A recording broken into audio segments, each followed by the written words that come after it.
Hello, and welcome again to Controversies in Church History. My name is Derek Taylor, the host of this podcast.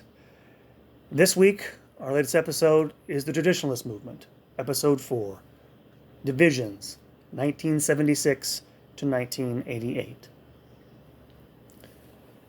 In our last episode, we left off with the initial first phase of the drama with the Society of St. Pius X and the papacy. This week, we're going to start going back a couple of years to 1976 to read to you a letter, or portion of a letter, by a priest who was also an academic, a German academic, who had been a peritus at the Second Vatican Council, been very influential, but since 1968 or so had become distraught at what had happened at the council, after what had happened with the Reformed liturgy. And this German priest wrote to another professor in 1976, writing about the liturgical reform after the council. And he said in the letter, quote, "The problem of the new missal lies in its abandonment of a historical process that was always continual, before and after St. Pius V, and in the creation of a completely new book. Although it was compiled of old material, the publication of which was accompanied by a prohibition of all that came before it, which, besides, is unheard of in the history of both law and liturgy. And I can say with certainty, based on my knowledge of the conciliar debates and my repeated reading of the speeches made by the Council Fathers, that this does not correspond to the intentions of the Second Vatican Council." That priest who wrote that letter I'm talking about, of course, was a much younger Joseph Ratzinger. We talked about last time how some of the people who had been in favor of the liturgical reform had turned against the people like Louis Boyer. But Ratzinger was different for a couple of reasons, most important of which is that he was young when he was at the council. Most people like Louis Boyer were older, didn't have as much influence after the council. Ratzinger, of course, would become head of the CDF under John Paul II, and then, of course, become Pope as Benedict XVI. But it also illustrates something that's really important to understand here when we're talking about the traditionalists. In Pope Francis' latest Motu Proprio, he talks about the old liturgy becoming a point of division and dividing the church. As we've seen through the first few episodes, this is not a new accusation against traditionalists. They have been from the beginning, for the mere fact of wanting to go to this liturgy, been accused of dividing the church, been accused of setting the church against itself. And one of the reasons I feel so strongly about all this is because I know this is not really true. The division, really, if you're talking about the church and about the liturgy and other things, goes back to the council itself. And the division of I'm going to use these labels very broadly, the so-called progressive, if you like, group in the council, the ones who dominated the Second Vatican Council. They're the ones like Ratzinger was one. He was a progressive. I know that may be hard for some of you who grew up after John Paul II. He really was in that group. And what happens after the Second Vatican Council is that that camp of progressives that had dominated the council split over what happens afterwards. There's a group of, just to give you an example, theologians after the council who found a theological journal called Concilium. And they're generally the more radical wing of those progressives. They're people who thought Vatican II turned out perfectly, that the reform turned out perfectly. In fact, if it didn't go far enough in certain circumstances. People like Yves Congar, Karl Rahner, Edward Skillebeck, names you probably don't know, but who were very prominent in the council, who were friends of Ratzinger and the other, quote-unquote progressives at the council. Meanwhile, people like Ratzinger, Jean Donielu, Henri de Lubac, Hans von Balthasar, you need to know all these names. People who had been in favor of the council, who did not, who thought, wait a minute, this isn't all what we actually meant in the council. formed their own journal called Communio. Both of them, I believe, are still in existence. I know Communio is still in existence. And my point is, in all this, is that the divide in the church, really since the Second Vatican Council, is between these two groups. Because they divide strongly over what the council meant and how it was to be implemented, and whether or not the implementation in the 60s and 70s was actually a good thing. This is why, by the way, Ratzinger gets a reputation later on being a conservative. More than that, this is the reason why the more radical progressive faction hates his guts so much. They see him as a traitor, as betraying the vision of the council. And in fact, though, these disagreements go back very easily to the council documents themselves. Karl Rahner admitted in 1986 in a commentary on the documents of Vatican II that basically they had left, open disagreements in the documents themselves to allow each group to interpret them whatever way they wanted. So this is something that's actually built into the council's documents themselves. And the more radical among this progressive group that came out of the council tends to treat these documents either as a starting point, which they quickly leave behind, or they sort of insist on them as being like dogma, even though it was supposed to be a pastoral council. I say this because this is where this demand comes from these traditionalists, that they give unconditional obedience to Vatican II in the post-conciliar reforms. The point of all this is that you've had this power struggle ever since between this split between this progressive party at the council, back and forth, to define in practice whatever it was that Vatican II meant. And my point in all this is to point out that traditionalists have no power in the church. They are simply pawns in all this. Moreover, of course, they don't share the same commitment. They don't think Vatican II was a great success. On one end of the spectrum, traditionalists see Vatican II and its implementation as at least being problematic. On the other end, of course, and the more extreme end, they think it as being heretical, and that's why they're outside the church. So that's the first thing to note here, is when we're talking about divisions, they exist elsewhere. The division between traditionalists and the rest of these people are not that important, really. One other thing I want to say about this is talk about these groupings, these words we use in the church. I know they're kind of, problematic because they come from political discourse, but and it's true, they're broad. There are lots of differing views in each of these camps, if you want to call them that. The radical section of the progressives, the more moderate conservative section of the progressives, and the traditionalists. They all actually hold a lot of differing views on Vatican II, on the liturgy, in each camp, as we'll see in a moment, actually. And I bring this out to talk about, because people like, Ratzinger, who were disillusioned by the mid-1970s about the reform, again, they shared some of the same concerns as traditionalists. They didn't really share any other concerns, really.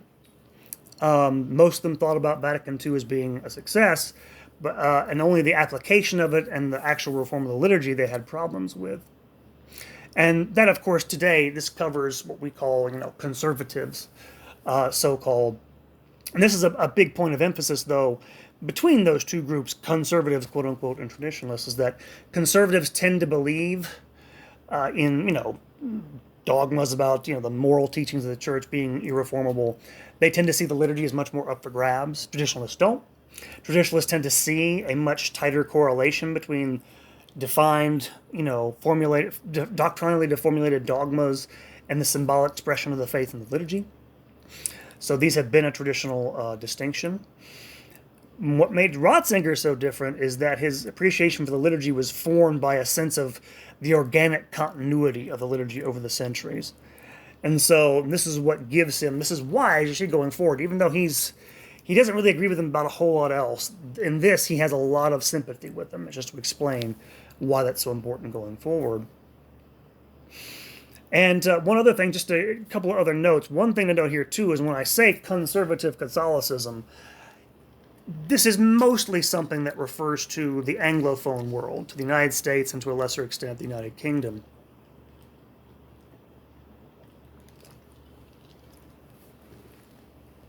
The selective reintroduction of traditional elements into the liturgy, adherence to traditional moral doctrines, but still adhering to other, innovations of the Second Vatican Council, like the sort of modern ecumenism, religious freedom stuff like this, is mostly an Anglophone thing. And it largely dates from the latter half of John Paul II's reign. For most of the 1970s and 80s, those radical progressives were ascendant in the Vatican and elsewhere. In fact, they kind of still are and have been. John Paul II didn't do a whole lot, institutionally speaking, to rectify that problem, and it is a problem. His influence was more charismatic than institutional, even though things got a little better the longer he was there, just because of his longevity as Pope. I point this out to you just to give you an idea, if you're an American especially. The whole idea, sometimes traditionalists are told, well, you can have a reverent Mass in the New Rite, or you can celebrate the new Mass in Latin. And I'm here to tell you that for the most part, the reverent, new Novus Ordo doesn't exist mostly outside of the United States, lesser extent the UK. In most countries, your choice for liturgy is some sort of, again, I have to use the term, progressive liturgy at a parish, or one of the traditional orders, either in communion with Rome or the Society of St. Pius X. In Europe, the choices are much, much more stark. That's why these issues tend to be treated in much more zero-sum way, I think, in Europe, as we've seen recently. And so this power struggle between these two groups coming out of the council, I think, explains why traditionalism has taken on this neuralgic status in the church today. The traditionalists, their views on the Vatican II, and especially the Latin liturgy, have become what the anthropologist Mary Douglas called a condensed symbol. A condensed symbol is a symbol that stands for a lot of other things besides the thing it's mostly supposed to stand for. Condenses a lot of issues into one thing. Because the radical wing of the people that made Vatican II happen, wanted to make a sharp break with the immediate past, both doctrinally and liturgically, after Vatican II. And by trying to suppress the old liturgy, they were basically saying, see, the old faith is gone, we have a new one now, in some respects. When Ratzinger gets to be Pope, he was going to try to use the old liturgy as a sign of continuity. That was essentially his idea in liberating the old rite, was say, see, we didn't get rid of everything at the council. Look at this ancient liturgy. We still have it. That proves that we didn't get rid of everything. And now, of course, Francis, with his own motu proprio, has reversed this. As he has basically tried to do with the magisterium of John Paul II on sexual matters, sexual morality. In other words, this is part of Francis's move, is part of this long-term struggle over the meaning of the council, in which trads are basically a political football. And I think Traditionis Custodes singles an intention on the part of the people that Francis has basically sided with in all this to settle this question once and for all, I think. I also think this is why many quote-unquote conservative commentators, such as George Weigel, who is, how can I put this gently, not known for being sympathetic with the Latin Mass crowd, have decried his motu proprio as, quote, liberal authoritarianism. I think they're worried that he might want to do this to them in some regards, because, of course, they're opposed to all the other things he wants to do. It's hard to say, but I'm convinced this is what's partly going on here, and why I feel so strongly about why this is wrong to do to these traditionalists, try to run them out of the church like this. And I can't see it in any other way. It kind of has to be this. But it comes out of the divisions of this era. So we'll get back to our narrative here. When we're talking about traditionalism, again, one of the things it gets hit with is that it tends towards schism, it's divisive, it's schismatic. That's why I began the podcast with that discussion of divisions. From the time Marcel Lefebvre is suspended in 1976, you have people accusing him and his followers of being schismatics, even though they're not in 1976. And while it is true, I think they get, again, too much is made of this. It is true that there is a tendency to divide among the traditionalist movement. They fight a lot with each other. And more than that, because, well, they have a problem through the SSPX. And Lefebvre understood this. When Rome came calling, saying you must accept the council and everything that came after it without reservation, he decided, well, no, I'm going to reject the council. That's what he says in his declaration of 1974. I reject the council. What this does is that it leaves the SSPX cut off from the living magisterium, which Rome represents. And Marcel Lefebvre was aware of this. He proclaimed in one of his writings in the late 1970s after his suspension that I have no personal doctrine. I'm claiming no special authority here. I'm just holding on to tradition as I knew it before the council. And in fact, the goals of the official statutes of the SSPX, written in 1976, say their goal is a recognition of pontifical right. So even though they reject the council, they still know they need to get back in communion with Rome. And in fact, by the way, as you're going to see, when they say they reject the council, they don't necessarily mean to say they think the council is heretical or they think that they disbelieve in the church's indefectibility. They have reasons for this. In fact, one of their leaders, their superior general is the name of the leader of the SSPX, Bernard Fillet, said a few years ago, when they were negotiating with Pope Francis, which we'll come to in the last episode, that Fillet said that 95% of the documents of Vatican II were just fine with them. In fact, one of the founding documents of the Society of St. Pius X, when it was set up in 1970, declares that their intention is to form people for the priesthood, form men for the priesthood, according to I think it's I can't remember the name of the document, Optimum Totius. I can't remember the name of it, but it's the document from the Second Vatican Council on the formation of priests.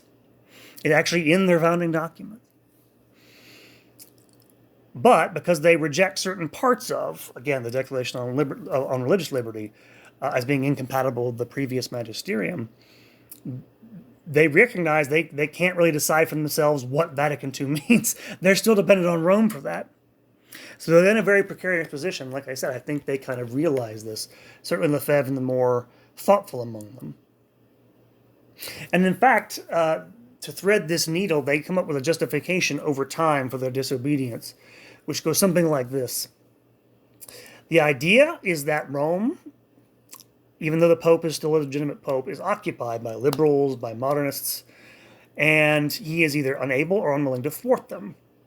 The bishops have abandoned their duty to teach the faith.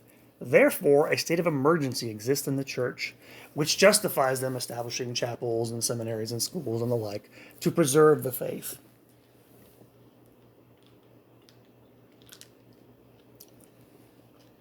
And this attitude that the current magisterium was somehow defective led things to an impasse after 1976 with Rome. Lefebvre and the Vatican kept negotiations open. As you'll see, they kept negotiating right up until 1988, as you'll see. But they went nowhere because Rome insisted they had to accept the council and all the acts of the post-concilium magisterium without any reservations whatever. And this is a problem for them. And it does, of course, lead to problems within the society.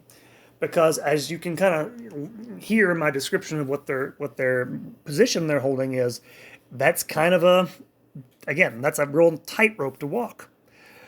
And of course, the thing I'm thinking about, of course, here is sedevacantism. How does this differ from that in some ways? Well, Lefebvre always denied that he was a sedevacantist.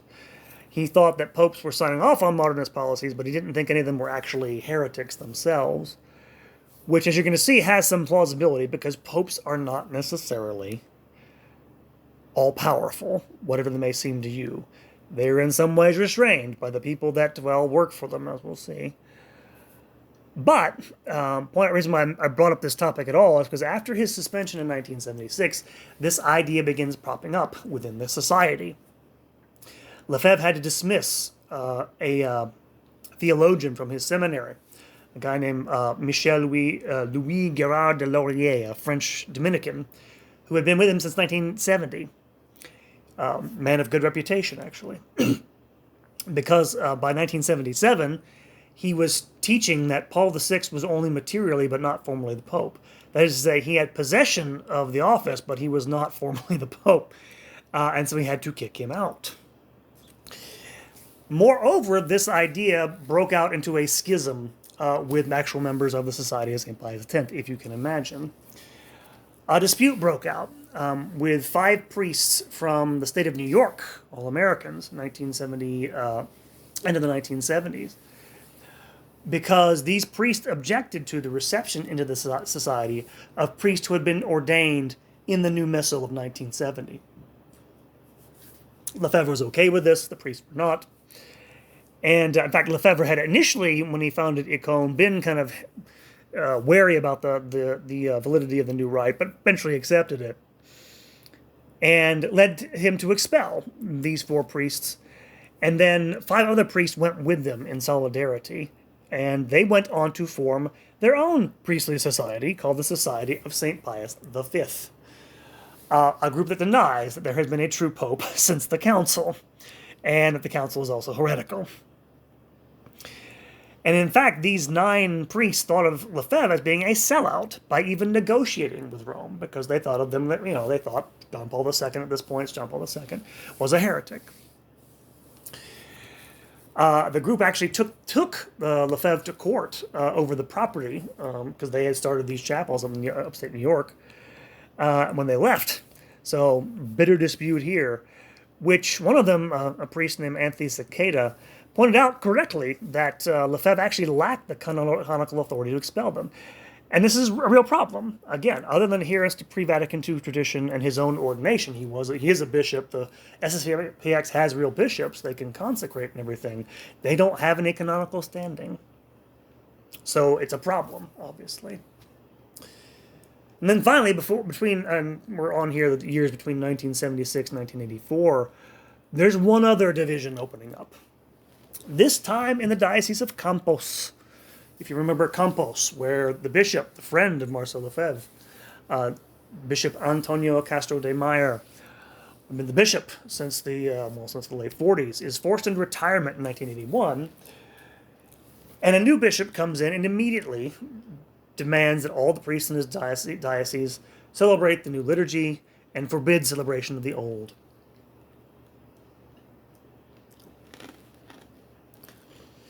26 priests refused, and with the help of Castro de Meyer, they formed themselves into what they call, I think it's the Union of the Priestly Society of St. John Vianney. I can't remember the name of it, but they basically formed their own group, and they kept celebrating the traditional Mass in defiance of the bishop down in Brazil.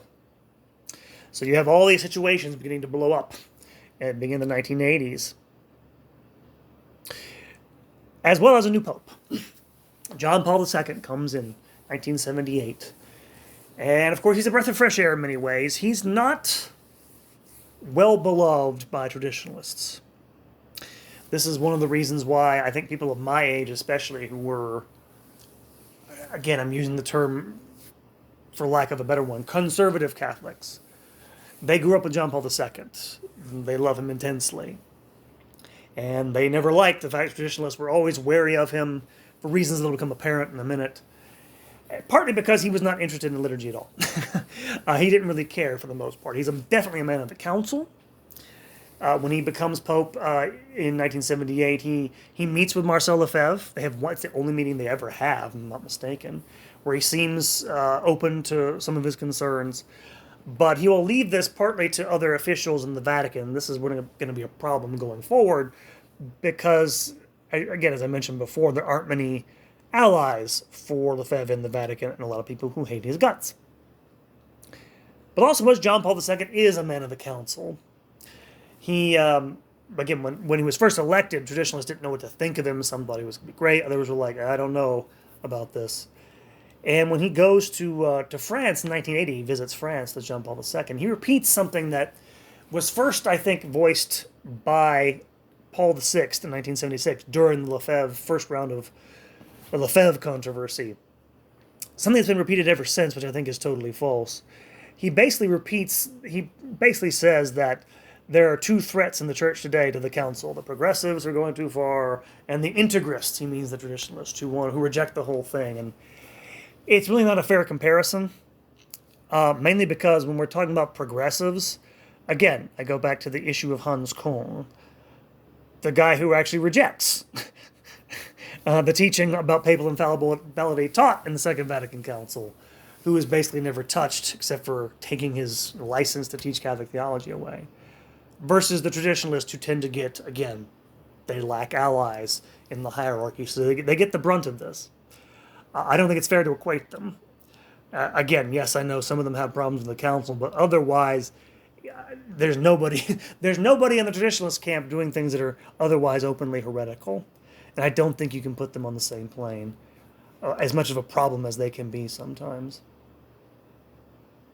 And so that's that sort of dynamic in play.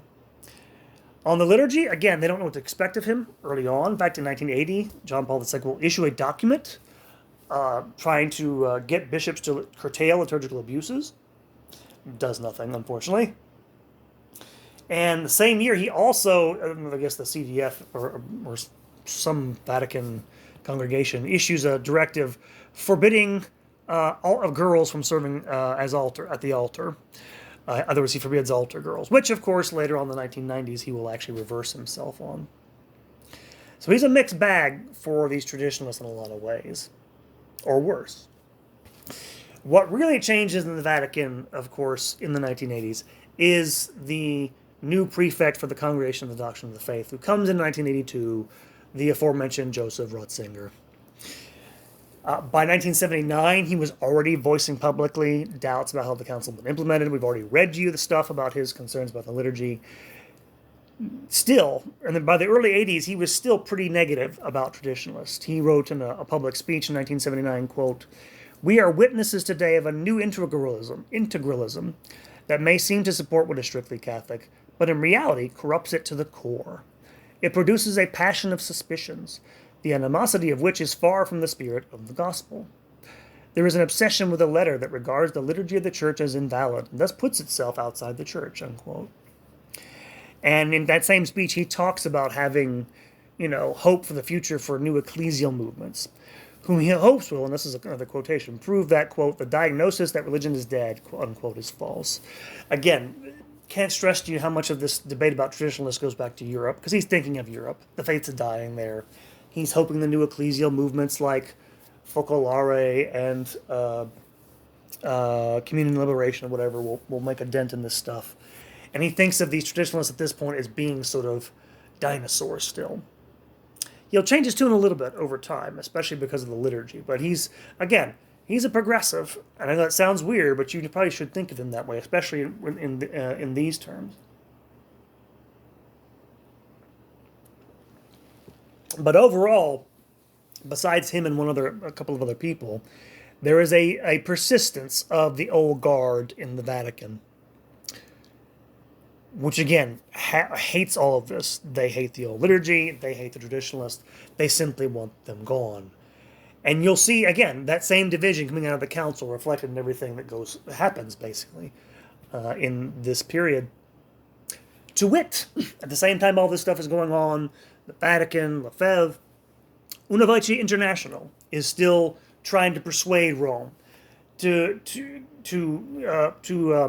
accede to their goal, right? And their goal originally was to bring back the old rite with legal parity with the new one, to have it basically be free, can be celebrated by anyone for any reason, which of course they still haven't achieved, but they're still there, so should always think about donating. It's a fine organization. But in order to gauge opinion about this in 1980, the CDW conducted a survey, the Congregation of Divine Worship.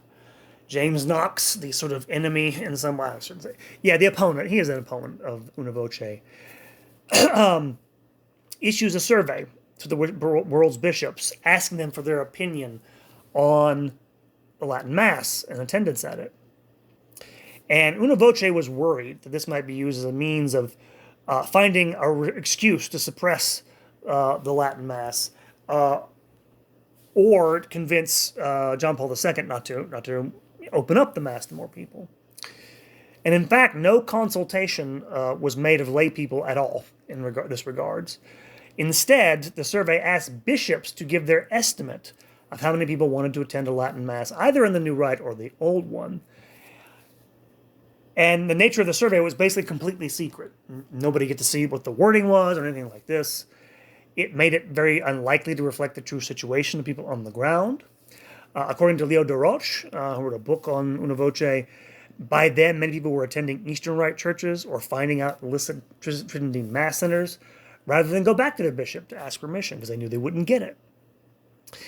And in so many words, Eric de Saventham and the leadership of Una Voce thought basically the bishops were going to lie about how many people wanted it. And so they conducted their own sort of counter operation. They had its members conduct national surveys, collect signatures for petitions, and send letters to bishops to let them know how much they wanted this stuff. Eric de Saventham, at his own expense, hired a polling institute, I think it's the Allensbach Institute in Germany, to conduct a scientific survey there. I think it's the Diocese of Trier, I can't remember exactly, but it was very well done.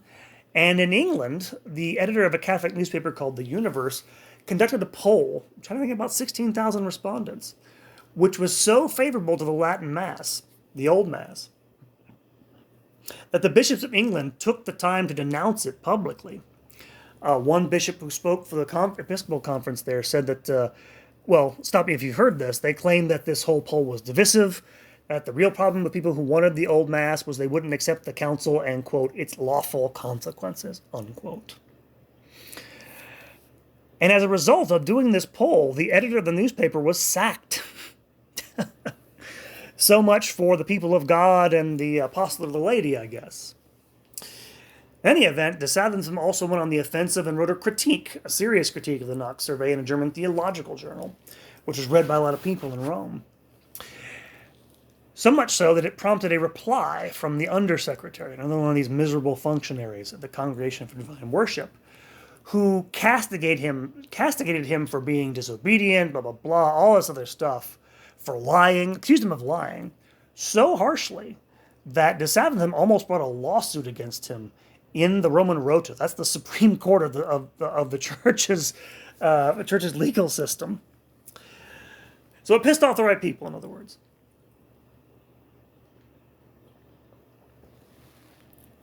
And in fact, it had its intended effect, because it did apparently head off the effect the Knox survey was supposed to have. And by 1982 and 83, things were coming to a head, because Rome wanted to both resolve the situation with the Old Mass and the situation with the Society of St. Pius X. Of course, the situation in Campos was making things urgent. But even besides all this, by then, some 500 priests, by 1982, had appealed to the Congregation for the Clergy for permission to celebrate the Old Mass. So there was a desire for this. Now that it seemed like somebody in the Vatican might be listening, is my point.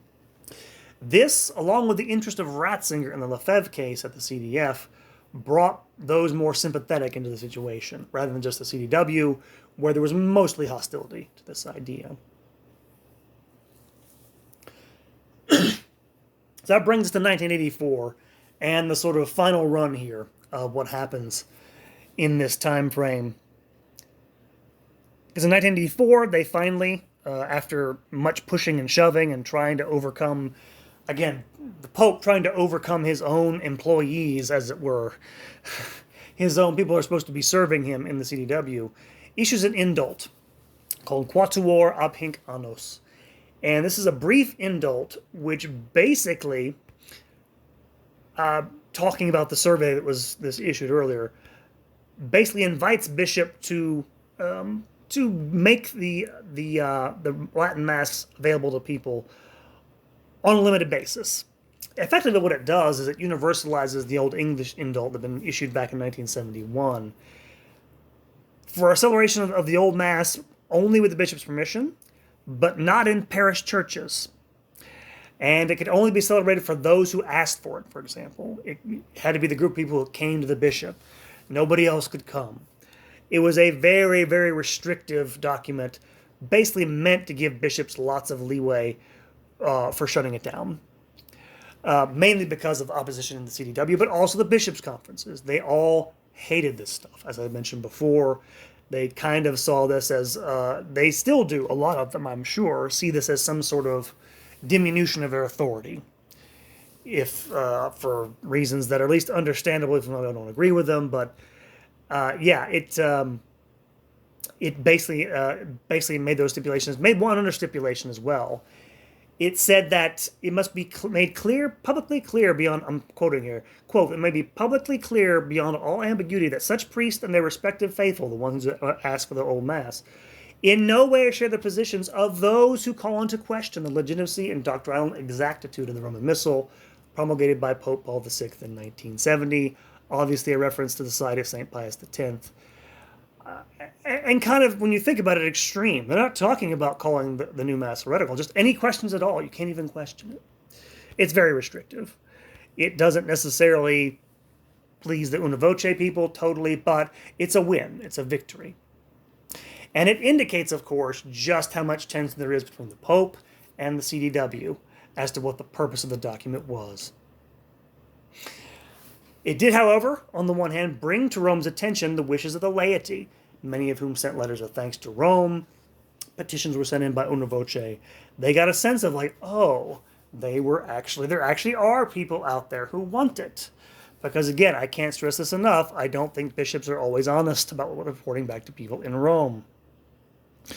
And despite all the howling of the bishops, the number of old Latin masses slowly increases over the next several years. And in all of this, you will continue to see this duality in Rome.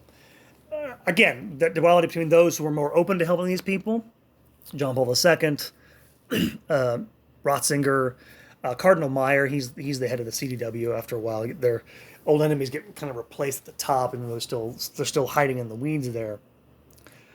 And everybody else, again, reflecting that same divide that came out of the council, that progressive divide. And in fact, by 1985, we reached kind of a turning point, at least with Una Voce. That first indult was not supposed to be the end. They wanted to have, John Paul II wanted to do more for them. But, again, you're having to overcome the opposition of everybody else in the Vatican. But in 1985, at a meeting with Cardinal Meyer, he actually asked Eric de Savanthum to help to take a look at a draft of another potential indult that might be more permissive. And this is important because what basically they asked him to do is help them draft legislation, help them draft laws that the Vatican might pass. And this is momentous because for the first time since they were founded, they're actually taking these people seriously as if they're actually members of the church. Again, think of all the crap that poor Eric de Savanthum's had dumped on his head by miserable Vatican functionaries. It means there is a beginning of a thaw here. So that's a big, thing in its favor.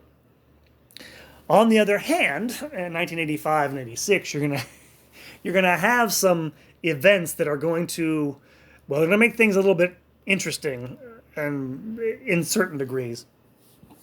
Gives you an idea of the duality, that divide.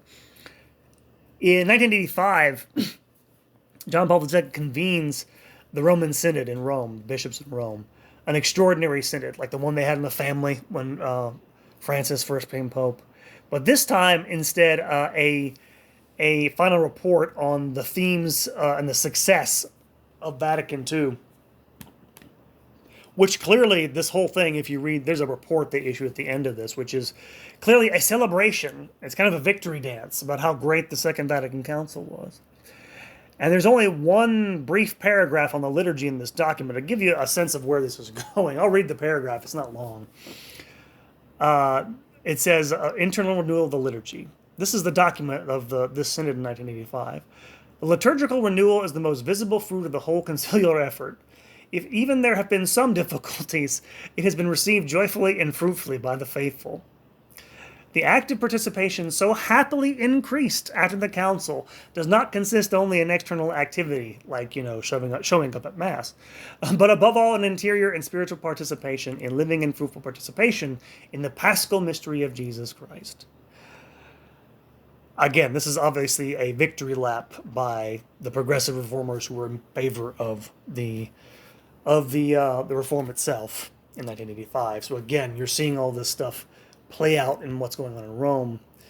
And then, of course, there's a big event in 1986, which really kind of sours things between the SSPX and Rome. And that is I don't even know the proper name for this, the International Prayer for Peace, something meeting at Assisi in 1986 between John Paul II, other representatives of the church, and representatives of other Christian denominations, and of course members of non-Christian religions, which, as you're going to imagine, sort of makes Marcel Lefebvre's head explode, because it's an international prayer for peace, which you would think would be, that sounds good and everything. But they're not just making a statement. They actually have them come to Assisi, and they let people from non-Christian religions use churches for prayer services, I think it's a Buddhist actually sets up a Buddhist statue or something in one of these churches. And this, of course, again, Marcel Lefebvre being sensitive to the liturgy and its symbolism, this merely makes his head explode. He and Antonio de Castro Meyer issue a joint statement condemning all this stuff. And in fact, this is again one of the reasons why some people of a certain age hate the SSPX so much, because they criticized John Paul II really harshly for this. Look, John Paul II was no syncretist or heretic. That having been said, it makes it all that much more inexplicable why you would do something like this. It's really, and this is, again, I criticized John Paul II like I criticized Paul VI. John Paul II liked photo ops. And I think this was a photo op opportunity to him, where you show the world, the liberal Western European world, that, hey, we're open to you. We're holding hands, people from other religions, stuff like this. To Marcel Lefebvre, this is like you're worshiping with them. They didn't, by the way, physically do this. They worshipped in separate buildings. Literally, they prayed in separate buildings. But to him, this was sacrilege. And he already was having second thoughts about all of this, was Marcel Lefebvre at this point. So it didn't do a whole lot to ease his mind. Nevertheless, again, behind closed doors, and it was very secretive. I mean, it's hardly even known about, except for really in traditionalist circles. At the same time, in 1986, the end of 1986 into 1987, John Paul II convened a commission of cardinals to examine the question of the old liturgy.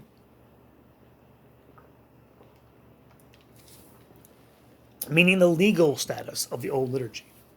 Remember, the assertion of those progressives, the radical ones, under Paul VI was, it's already been abrogated, it's gone, it has no legal status. And this commission was made up of several people, Cardinal Meyer, Ratzinger, a few other people. They came to the conclusion in 1987 that basically the old rite had never been abrogated, that it should not have been abrogated, and that it should basically have its status restored. Unfortunately, they decided at the time basically this was not possible. And not possible because of the opposition to it in the Vatican itself and in the hierarchy. But, again, publicly they're doing all this weird stuff. Again, like I said, the 70s and 80s, this other group of people's ascendant. Behind closed doors, there were still this division in the Vatican is still very much in play. So we come finally to the drama of 1987-88. Negotiations were proceeding by 1987. You have, if you look at the accounts of this stuff in, for example, Bernard, I guess Tissier de Mallaré, who's the biographer of Marcel Lefebvre, there are these fascinating exchanges back and forth between him and Ratzinger. He's negotiating with Ratzinger about the council, about what they're doing. And Ratzinger is trying to be as, trying to be as, what's the word I'm looking for, extensive, or as, trying to reach out as much as possible as they can to them. But again, as we go along, according to his biographer, Lefebvre has more and more doubts about the sincerity of Rome's approach, or at least the stability of it. Let's put it that way. At one point, he tells Ratzinger, does Lefebvre, look, we're going in different directions. You guys are going and doing this stuff with ecumenism and Assisi and all this other stuff. We're going back to tradition. That's what we want. And we can't kind of will in the same way. So he's having sort of disagreements about this. Ratzinger, for his part, like others before him, wanted him to acknowledge the validity of the council and the post-conciliar magisterium. But in fact, the biggest hang-up they have, because at this point, Marcel Lefebvre is getting pretty old. He had fallen ill a few years before this. He wants at least one, and preferably 3 to 4 bishops to succeed him as head of the order, so he'll have bishops to carry on his work. And one of the hang-ups is, okay, how many? Do they get to choose them from the society itself, or, do they have somebody else do it for them? When did they do it? All these things Rome is kind of coy about, and this is what sets Marcel Lefebvre off. They keep kind of pushing back the date, and yet he is convinced by some of the people in his circle. There's a division among the Society of St. Pius X. Many in his inner circle want him to make a deal. They are anxious to get back in communion with Rome. Others are wary of this because of things that have already happened, again, for the way he was treated the first time. And yet, by May of 1988, they had worked out a deal, which actually Marcel Lefebvre signed. I'm going to read some of this too, so you can get a sense of this. They formally signed a protocol of agreement on May 5th, 1988, which says this. This is the text of the doctrinal deck. This is the important part of it. I, Marcel Lefebvre, Archbishop Emeritus of Tula, as well as the members of the Society of St. Pius X founded by me, and there's 5 clauses. 1, promised always to be faithful to the Catholic Church and the Roman Pontiff, yada, yada, yada. 2, we declare our acceptance of the doctrine contained in paragraph 25 of the dogmatic Constitution Lumen Gentium of the Vatican Council II on the ecclesiastical magisterium and the adherence which is due to it. I guess that means collegiality or whatever. 3, regarding certain points taught by Vatican Council II or concerning later reforms of the liturgy and law, and which do not appear to us easily reconcilable with tradition, we pledge that we will have a positive attitude of study and communication with the Apostolic See, avoiding all polemics. 4, moreover, we declare that we recognize the validity of the sacrifice of the Mass and the sacrament celebrated with the intention of doing what the Church does, and according to the rites indicated in the typical editions of the Roman Missal and Rituals of the Sacraments promulgated by Popes Paul VI and John Paul II. Finally, we promise to respect the common discipline of the Church and the ecclesiastical laws, especially those contained in the Code of Canon Law promulgated by John Paul II in 1983, without prejudice to the special discipline granted to the Society by particular law. Those were the terms. That, and the idea was they would consecrate a bishop at some point, probably for August, but they were talking about moving it back. They were talking about October. And between May 5th and June 2nd, at some point, Lefebvre decides he can't trust Rome. And so he reneges, writes a letter to John Paul II, going back on his promise. By June 15th, he's already announced that he's going to go ahead and consecrate 4 of his bishops anyway on June 30th.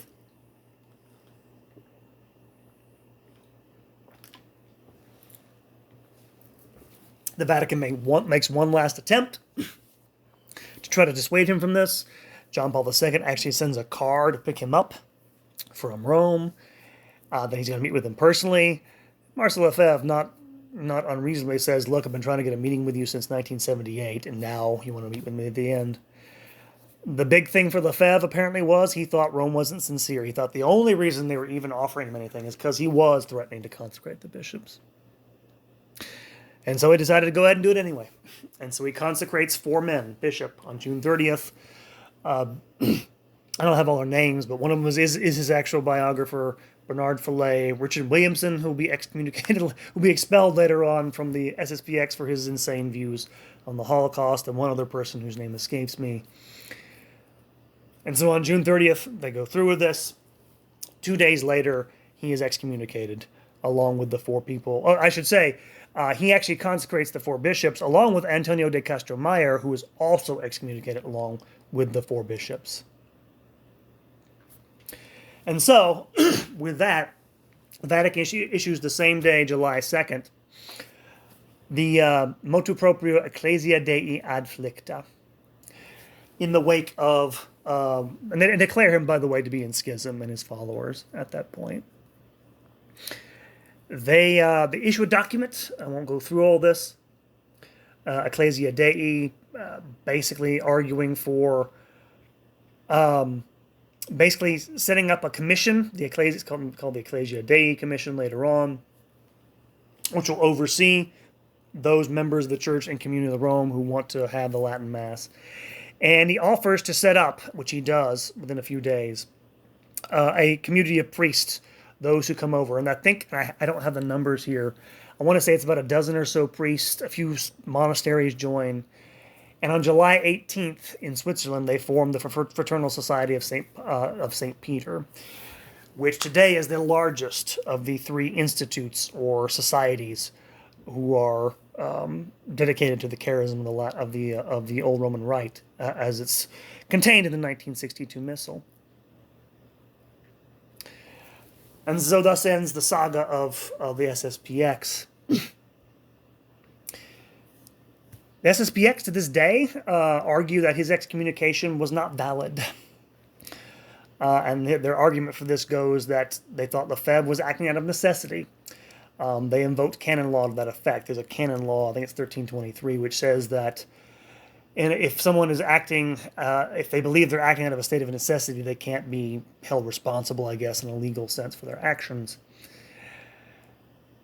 And they certainly believe that to this day, that they did this because they couldn't trust Rome.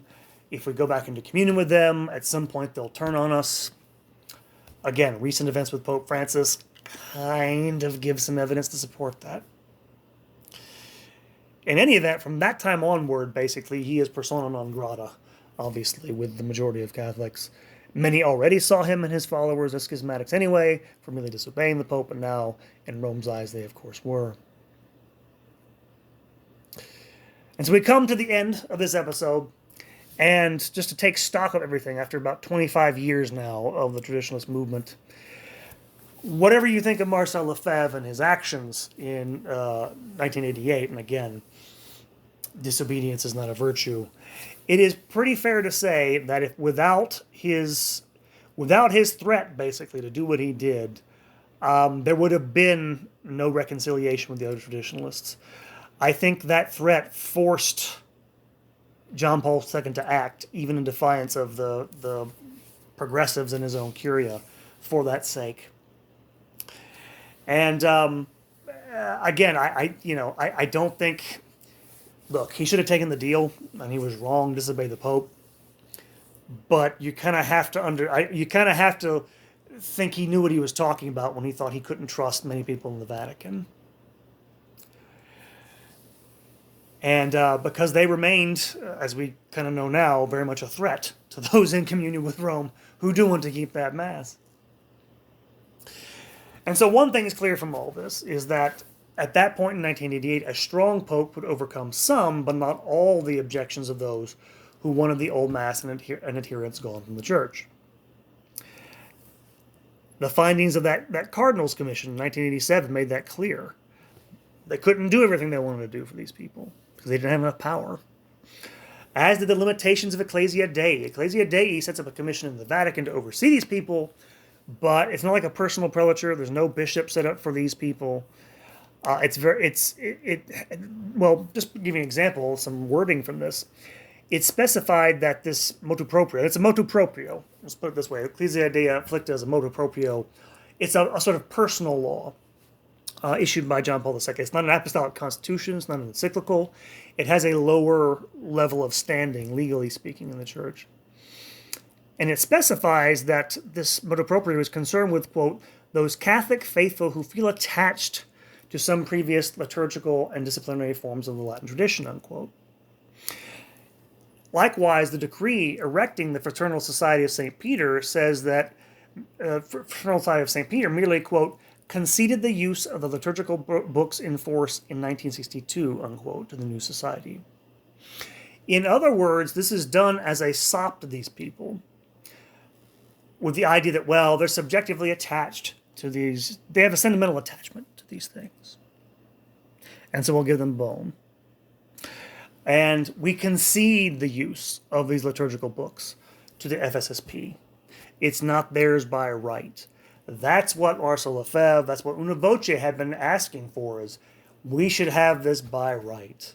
The church, this liturgy belongs to the people of God. It should be freed legally for everyone who wants to can enjoy it. And in 1988, that's not the time yet for it. As we're going to see, they'll achieve that only, of course, to have it removed from them not 2 months ago by the current pontiff. So that is that's all for this episode of Controversies in Church History.